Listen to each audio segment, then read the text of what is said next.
Hello, ninth graders. This is a tutorial for deconstructing opinion articles.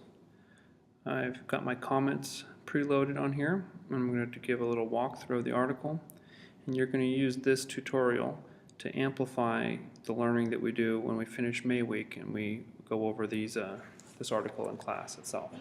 Also, if you're one of those that's going to be absent next week, you can look at this and hopefully catch the majority of what we cover in class. Okay, so this is a newspaper article that I've taken from the Wall Street Journal. It's an opinion article written by Peggy Noonan. I'm going to tell you it's an opinion article, and then I'm going to show you signals that would tell you that it's an opinion article if you didn't have that information ahead of time. So this is our headline: Trump has been lucky in his enemies. Here's the subheadline: Cursing polls, screeching students, and intolerant abortion advocates have become the face of the left. We have a picture. This is the first piece of art. This is a protester in Berkeley, California. Berkeley, California is known as being Berkeley is near San Francisco. It's known as being a very liberal place. And this is, the Wall Street Journal has this very specific, it's kind of it's very trademark Wall Street Journal. The people who write their articles, they get big wigs to come in and write for them, famous people, or if you're a regular columnist like Peggy Noonan, then you get this type of drawing. It's kind of like pointillism, these little dots gives it an old-timey feel, because it's not kind of has like a classic feel to it. And keep in mind, the Wall Street Journal is the #1 newspaper in the United States. It's a premium newspaper, costs more than any other newspaper, any other daily newspaper. And the circulation is, I think, 2,360,000 or something like that. The New York Times, which would be the second biggest newspaper, has a circulation of 576,000, somewhere in that neighborhood. Okay, so it's written by Peggy Noonan. And if you want to, I'll share this document with you. You can go to this and get a bio from Peggy Noonan. I also have, if you want to get a sense of her voice, what she sounds like. She's a regular commentator on the TV cable news channels like Meet the Press or This Week on ABC. And if you go to this Meet the Press, then in the first minute or so, then you get a sense of who she is. Briefly, Peggy Noonan was the lead speechwriter for Ronald Reagan. So from this, we can infer that she is Republican or conservative, right? You can see that it was written on April 27th this year. This is important because Trump took office on January 20th, and this article is published on the 98th day of the Trump presidency, and the 100-day mark is significant for U.S. presidents. That's when presidents have their most influence or their most power in the first 100 days of their administration. And this goes back to FDR, who took office and then had to deal with the Great Depression. So he was doing all kinds of things in those first 100 days. If you think back to what happened in the first 100 days of Barack Obama's presidency, it was setting up all the stuff for the Affordable Health Care Act. That initial statement that he was going to close, he signed an executive order that they were going to close Guantanamo Bay, which obviously never happened. And also there were some military legislation that was passed. He did things to start start drawing down troops in Iraq and Afghanistan. So the first 100 days is kind of when you have your most momentum. It's when you have the most political capital, and that's when presidents and their administrations move the fastest, it seems. So we're coming up on the first 100 days of Donald Trump's presidency. Everyone is weighing in on the first 100 days. Peggy Noonan is, the Wall Street Journal is this big paper in the United States. She was a lead speechwriter for Ronald Reagan. And if you go to the opinion section of the Wall Street Journal, under the opinion section, well, actually, why don't we go right now? I'll show you what it looks like. You'll see that she's special. Peggy Noonan's kind of a big deal. So here's the Wall Street Journal. We go to the opinion, and we see. Let's go to opinion. You see, best of the web, columnists, morning editorial report, Peggy Noonan, political diary. She's the only person who's named in this drop down, right? If we go to the opinion page, she gets favorable placement. Her articles get favorable placement.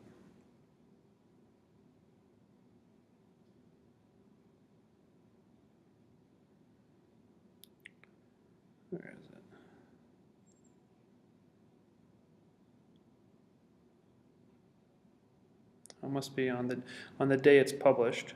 She gets favorable placement. She gets put right here. But because they have new columns that came out, I guess she hasn't made it through the feed.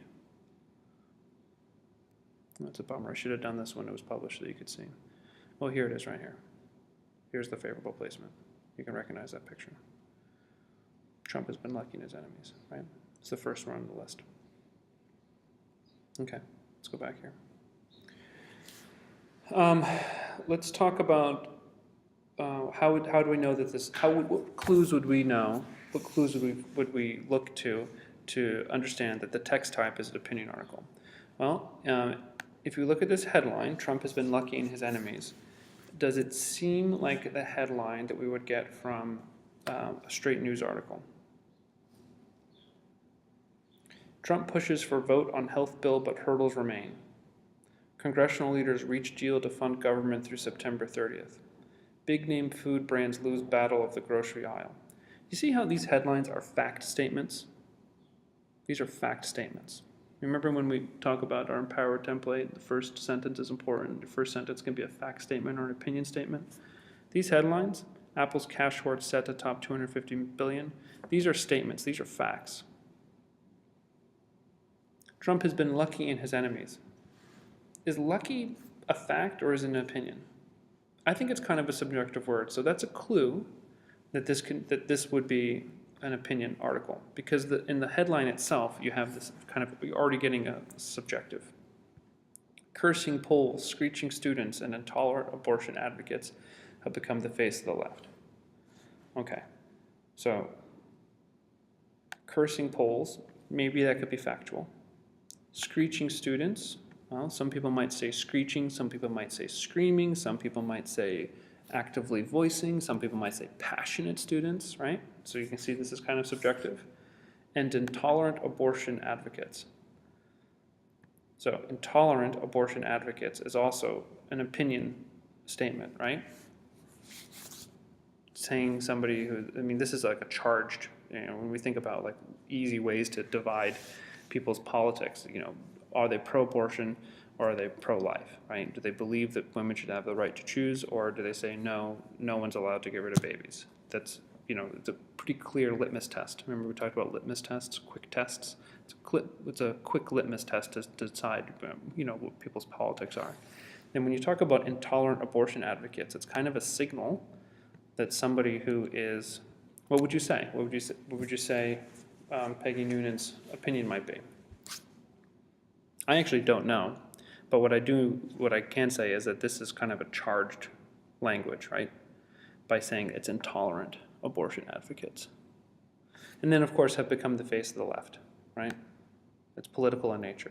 This right here, this line right here, this is a political opinion. Peggy Noonan is saying that cursing polls means politicians, screeching students, and intolerant abortion advocates have become the face of the left.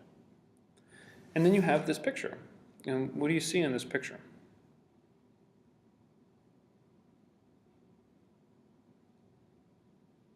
I got the full comment right here. See the pink bandana? It's not a black bandana.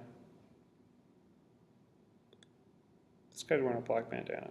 It's a very different look when you have the pink bandana.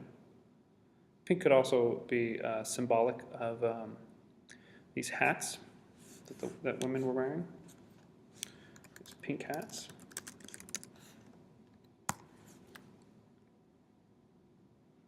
Called the Pussy Hat Project. They're hats that have like pussycat ears, but of course the pink part, there's a double entendre there. This all started coming out around the time that we had these are marches against Trump.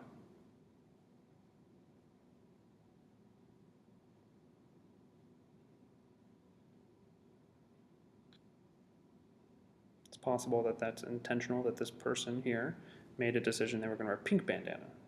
You see here on the shirt, on the person's shirt, it says hidden gender. So this person, I think, is probably a supporter of transgender people. Can we tell what gender this person is? Can we say 100%? Are we sure? Face is covered. Look at the hair. Black beret. The fist. This to me reminds me of the Black Panther.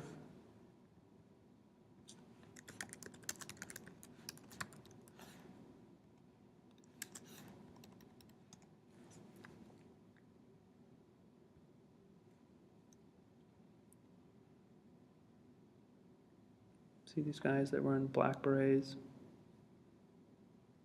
This was a Black Power party in the Vietnam era. This is what Malcolm X was associated with. You see the black bandanas. See the fist, power to the people. See this? It's a famous picture of an athlete raising his fist at the Olympics.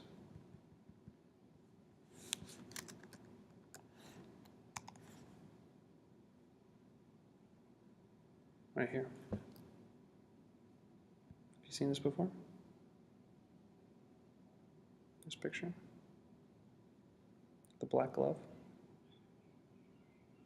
They're showing their support. You might remember Colin Kaepernick not kneeling for the national anthem, or not standing for the national anthem, the American football player. It's a protest. It's part of the Black Lives Matter movement. You can see that this looks similar, right? The black beret, the raising the fist. And then I like these glasses. These are glasses that my daughter, I think, would like, or my grandmother, you know, a little bit of bling on the glasses. Overall, I think it's a pretty good look. And it captures, I think, this is kind of like a stereotype, right? This is a stereotype of what a protester in Berkeley might look like. Right? They didn't do a close-up on this guy. They decided not to do a close-up on this gal. They didn't do a close-up on this person. They went for a close-up on this person right here, for a reason. It's a stylistic decision. It's part of the style. Setting the tone. Okay. You can read more about that if you want to. Donald Trump's tax reform plan strikes me as daring. Okay. Strikes me. Strikes me as daring. That is clearly an opinion statement, right? This is sort of like when I tell you don't say I believe, right? Don't say I believe or in my opinion. It's inferred that it's your opinion, but here's Peggy Noonan bringing herself into the sentence. She's saying that I am the judge. I have a judgment. You reading my column because you know me. I'm a famous, important pundit, somebody who makes comments on political ongoings. And I'm here to tell you that Donald's tax reform plan strikes me as daring. And the tone is a little cheeky, I think. Or maybe she's being serious. We're not sure. It's like kind of playful. It kind of draws you in a little bit. Her next sentence, whether it's the daring of bright children or the daring of shrewd professionals who've gamed it out with the Hill remains to be seen. Right? Now like she gets a little snarky here, right? The simplification part is good and will be received as a balm by the taxpayers. Ronald Reagan, my old and dear friend, once said even Einstein was driven to distraction by his tax forms, which explained his hair. The proposed cuts themselves are certainly big and blunt. Economic and social thinkers will weigh in soon on whether they're wise or just. So Reagan is kind of one of these golden children of the Republican Party, and not just, you know, people who aren't Republican like Reagan too. People really liked him. He was a movie star originally, and there was also, you know, he was there at an important period in American growth and expansion, and, you know, he famously went to Germany and said, Mr. Gorbachev, tear this wall down, fought the Cold War. He also probably had Alzheimer's in his second term and was handled by people around him. But he was a good spokesperson, and people loved him. They have positive stories to talk about him. Not to say he was perfect. I mean, there's all kinds of problems. If our Iranian students, for instance, might know him as having a huge scandal with smuggling weapons through Iran. right? The Iran-Contra scandal, right? And also there was problems with Noriega in Nicaragua, or is it Panama? I forget. So you have some context here that she was the speechwriter for Reagan. What are some other signals that say it's an opinion article? The latter was, I suspect, the work of New Yorkers in the White House. I suspect, right? Here's one. She's saying that if you get rid of the deductions for mortgage interest and charity, then there are going to be knock-on consequences. For instance, people will stop donating money to the opera and ballet, and then if New York doesn't have opera, then the art form no longer exists in America because New York is such an important cultural center in that respect. You know, the New York Opera, the Met in New York, is the best one in the United States, most arguably. And if they don't have it, then we don't have it in the country. And she says, and a great nation must have opera. So this is a statement. No, I agree with her. I happen to agree with her. If we don't have opera, then we're not truly a civilized nation. But you can see that it's kind of an opinion. That you can see that it is opinion, right? She's saying, this is what we have. It's an inferred, and I believe a great nation must have opera. Okay, so I hope you can see that these are some signals that tell you that that's an opinion article. Let's talk about some other things. Who do you think the audience would be? Who do you think would be reading an opinion article by Peggy Noonan in the Wall Street Journal? Do you think it would be people who would go out to Berkeley and protest? Do you think it would be people who voted for Ronald Reagan? What's the purpose of this article? We said before that this article comes out almost 100 days into Trump's presidency. Everybody's weighing in. All the news lately has been people talking about the first 100 days of Trump's presidency. So the purpose of this article is for Peggy Noonan to weigh in. And her take on the first 100 days is that Trump might be a bright child or a daring and shrewd professional. He's been lucky because he doesn't have any real strong enemies. His enemies are people on the outskirts, not mainstream. And it's very easy to write off people in black berets and pink bandanas holding up their fist at a protest in Berkeley, California. It's very easy to say that they're extreme, that they're not the center, they're not the mainstream. So she's saying he's been lucky with that. The content of this article is she's responding in kind of there's three areas, right? So the first part is that she's talking about the tax reform plan.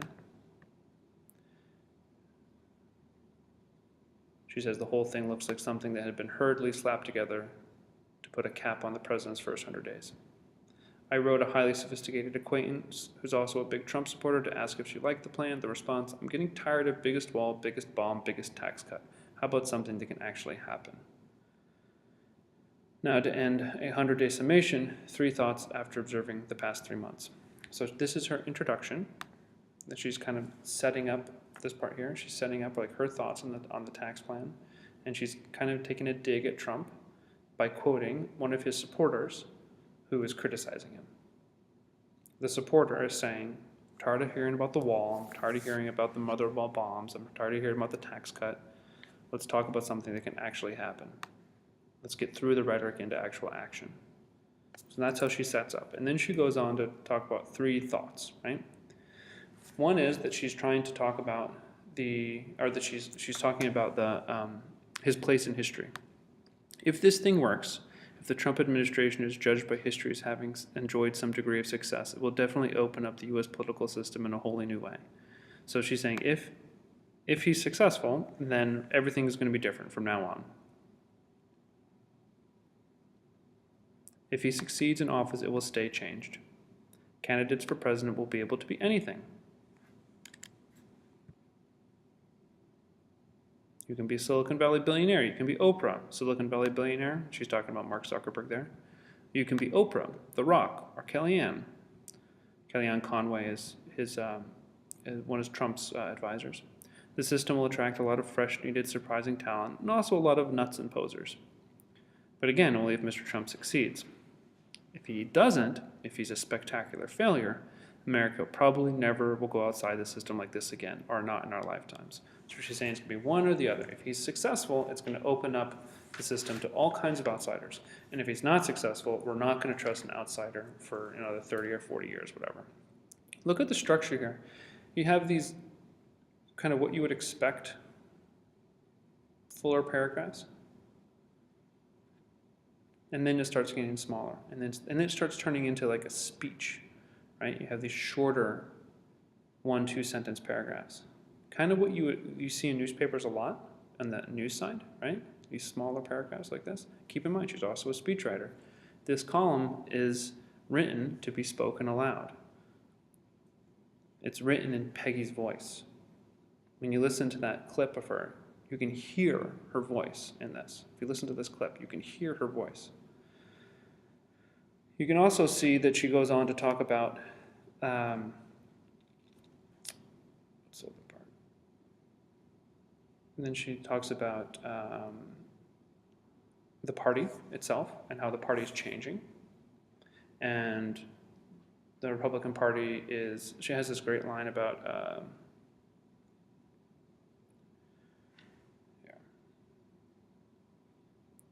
if the Trump administration ends in failure or disaster, we will realize in retrospect that 2016 handed us a perfect historical irony. Donald Trump was the only Republican who could have won the GOP nomination. He was the shock the base wanted, the strange, magical wonder pony who could break through a broken system. He was also the only Republican who could have won the general election. But he could also prove to be the only Republican who could not succeed in office. The others, John Kasich, Jeb Bush, actually knew how to govern, knew all the systems and traditions, knew what was required by high office and what was not allowed. So the only one who could win was the only one who couldn't do the job. If that proves to be true, it will be some kind of irony, if irony is the word. So you can see her tone here is now kind of grumpy or mournful. She was the speechwriter during the heyday of the Republican Party, during like the peak of it. Reagan probably is the peak of the Republican Party in the modern term. And then she ends with a lyric from the old show Pippin, right? This is like a signal that she's transitioning. It's also kind of weird because she's not actually ending. I don't know why she said I end with a lyric. So then she talks about his struggles. And the last part is the talking about getting to her point. The cursing fools, the anathemizing abortion advocates, the screeching students, they are now the face of the progressive left. You recognize that this is pretty similar to this?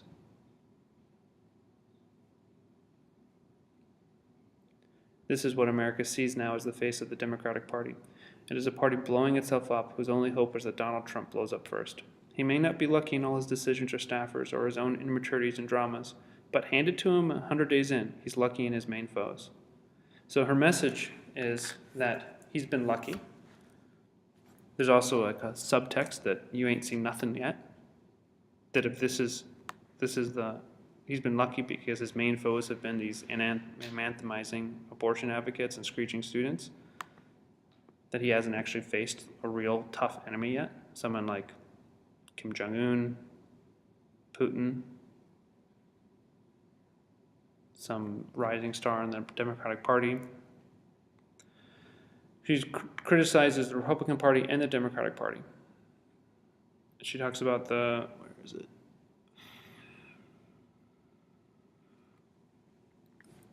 I thought so she criticizes the Democrats who are vulgar in their speech. They say things like, Trump doesn't give a shit about health care. And they call it a skinny budget, I call it a shitty budget. He said Republicans, in New York, he said Republicans don't give a shit about people. And he's talking about, right now she's talking about the Democratic National Committee Chairman, Tom Perez. So he's using vulgarity, which is something that Trump used on the campaign trail. Peggy Noonan says, this is said to be an attempt to get down with millennials, meaning to, cozy up to them. I know a lot of millennials and they're not idiots, so that won't work. So again, opinion statement, right? And then she goes on to criticize some more Democrats, Christine Gillibrand and Maxine Waters. Peggy Noonan says, I thought Mr. Trump was supposed to be the loudmouth vulgarian who swears in public. They are aping what they profess to hate. They are aping what they profess to hate. They excoriated him for lowering the bar. Now look at them. So she's critical of them she's teasing Democrats, and she's also mocking President Trump, who I'm sure she doesn't like the fact that he's a vulgar loudmouth, right? And she says, and they're doing it because they have nothing else, not a plan, not a program, not a philosophy that can be uttered, right? So this is a very typical criticism from one side to the other. Both sides will criticize the other for never having a plan, right? Whoever's in power, it's on them to try to do things. If they're not organized or they can't do things, we'll kind of see that happening with the Republican Party now.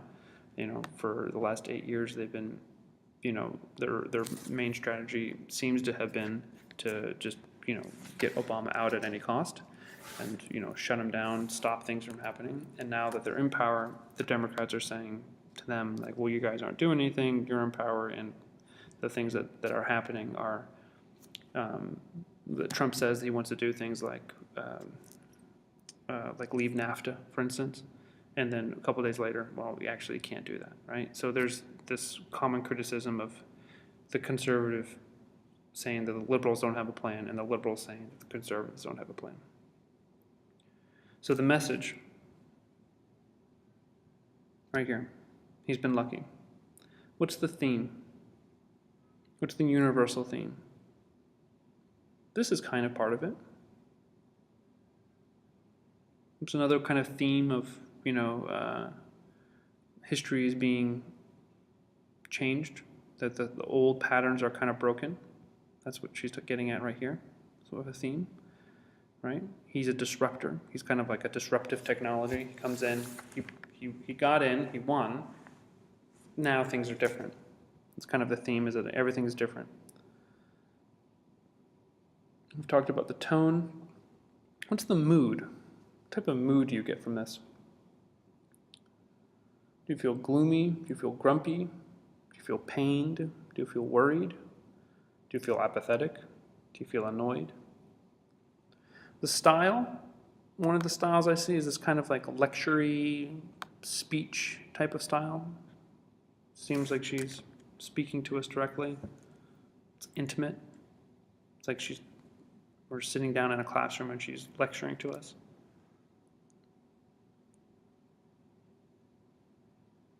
It's definitely in Peggy Noonan's voice. If you listen to that clip, you'll hear that. I hope this helps you break down the text, and I will see you in class.